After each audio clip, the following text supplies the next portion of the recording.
Hello everyone.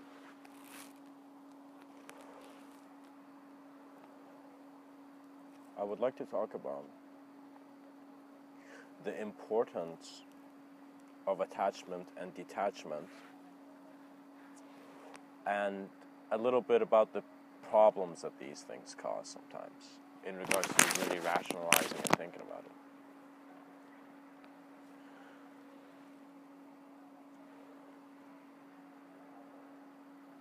When attachment detaches.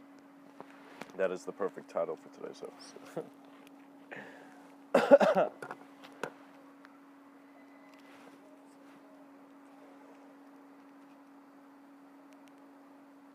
The idea is that in our life as a human experience, we have different modalities and different ways of being alive. And because we're changing, we're constantly learning from ourselves.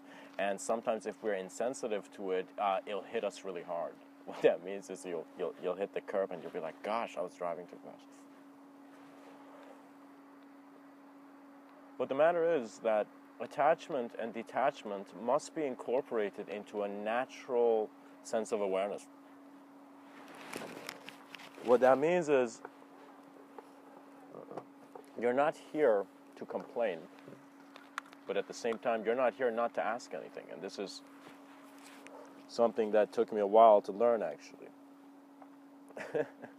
Because I was stuck into this kind of politeness complex where I would not step out of my comfort zone because I had too many assumptions. And guess, little did I know, a philosopher's mind, when you're shy, makes a world out of that shyness. But what I would like to say is that when you incorporate it, when it becomes a natural thing, you don't take it that seriously, so you don't create it in such an attached manner. Some things you are attached to still, and I don't want to get too mystical about this, but in regards to meditative practice, your attention can move your immediate sense of physical reality. What that means is, call it whatever you like, but the consciousness that is here can experience, if it's experiencing through a body, it can experience itself through many more bodies, because that is the nature of self-awareness, that intelligence has come to a body to even walk. Now, there is elegance here in how the shift happens, because you wonder what natural awareness is, and there's constantly this thinking happening. But at the same time, when you observe the thinker, there is a stillness, there is a silence, and in that there is an existential observance that regardless of how much I make all ideas firm for me, I still have to go walk this life and experience it and journey through it, and eventually I'm going to have something like a psychedelic experience, which would be death perhaps, the transition of consciousness out of its conscious view. But it does not mean that this is your only conscious view, It is playfully said that some men live through their action, and it's, on some level, the intensity of your involvement in this life will remind you of what you are beyond the need to attach and detach.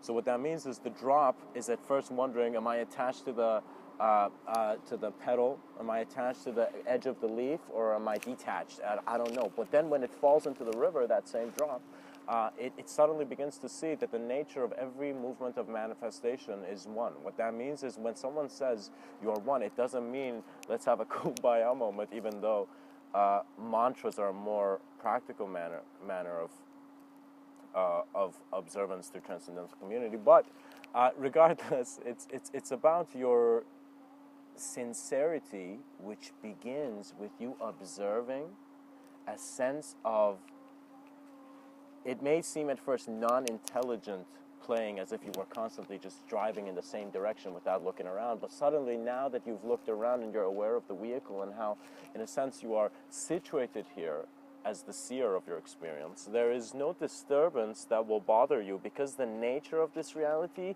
is found within a dynamic state. What that means is that person who's transitioning perhaps out of his body when the moment comes is not transitioning out of a body per se, but is transitioning out of a body in which a sense of self has a sense of view. And it's as if the intelligence shifting because it is beyond the way it has thought itself to be. What that means is sometimes linearity helps, sometimes non-linearity helps. We must learn to accept all movements and moments of life. For it is in my existence and your existence and 8 billion other people's existence that we begin to see the river is still here.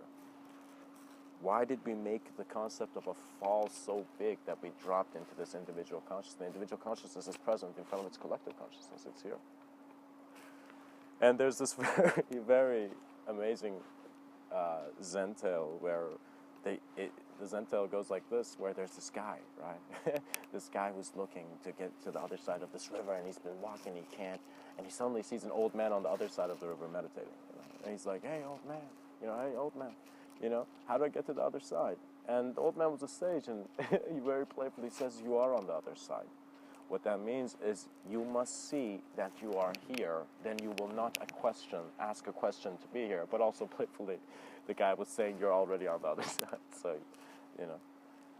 realization is the awareness that shifts into a recognition that all manifestation is natural, and natural never needed to be named.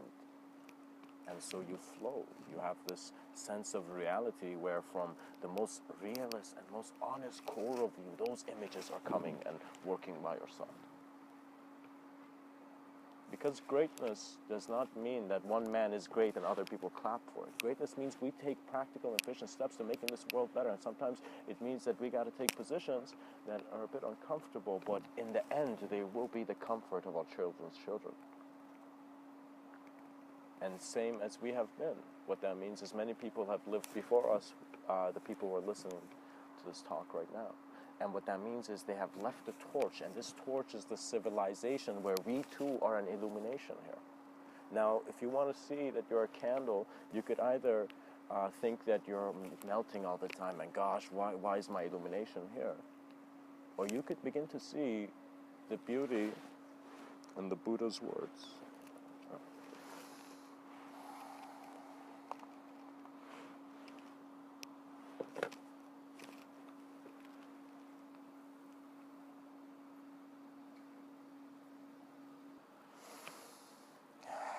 That thousands of candles can be lighted from a single candle, and the life of the single candle will not be shortened. Happiness never decreases by being shared, for your illumination as a conscious being and part of this universal sector. Your happiness is your eternal knowing that you are beyond the collisions of space and time into an individuality that just had to be individual for a reason.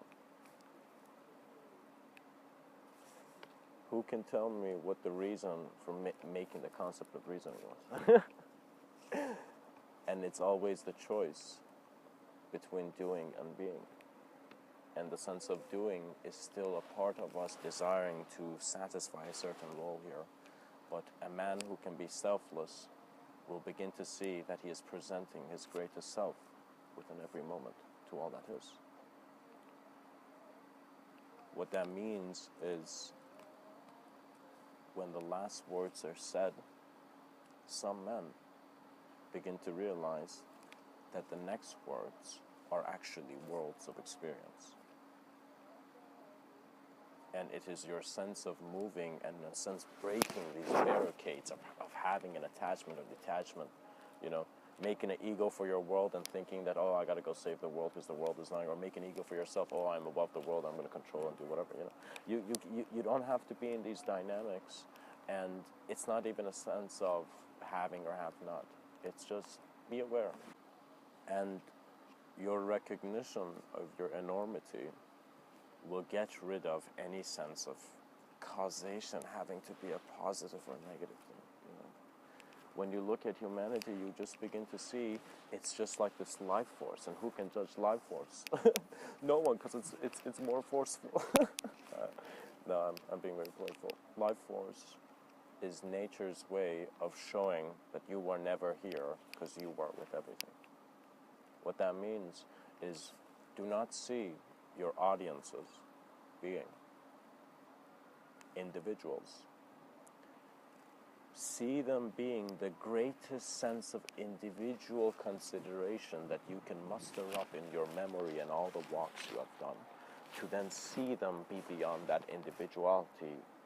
And so the audience was the world and your whole moment of being.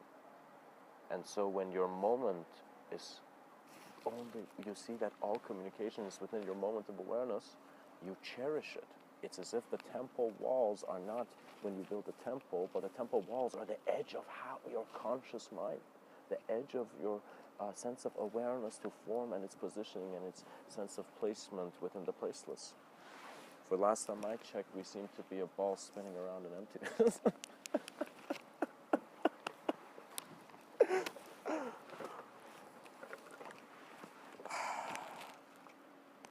I don't think God plays dice. God plays marbles. That's why only those who lose their marbles can truly understand the beauty and elegance of existential design just being naturally what it is. What that means is it doesn't matter if you're in a park or if you're sitting at home. It's just about how you are approaching your moment of life and what you're considering. And if you try to find honor, pride, and righteousness without an awareness beyond right and wrong, you will be playing a game which you know you have never belonged to. Your grace is a happening beyond any attachment and detachment. So enjoy what's happening. Much blessings and namaste.